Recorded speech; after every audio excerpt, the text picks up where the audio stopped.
तुझी अत्यंत महागडी चूक तुला माहितीये? खरं तर तुला माहितीये, पण तरीही तुला माहिती नाही.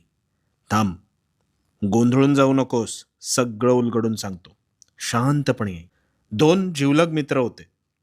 दोघांनाही नेमबाजीत पुष्कळ रस होता. एक मित्र नेमबाजीत तरबेज होता आणि दुसरा मात्र तितकासा कौशल्यवर्धक नव्हता. दोघांनीही नेमबाजी स्पर्धेत भाग घेतला. ज्याला नेमबाजी व्यवस्थित यायची तो अधूनमधून त्याचा सराव करायचा आणि ज्याला ते कौशल्य हस्तगत करण्याची मनापासून इच्छा होती ना, तो दुसरा मित्र मात्र अखंडितपणे रोज सराव करायचा.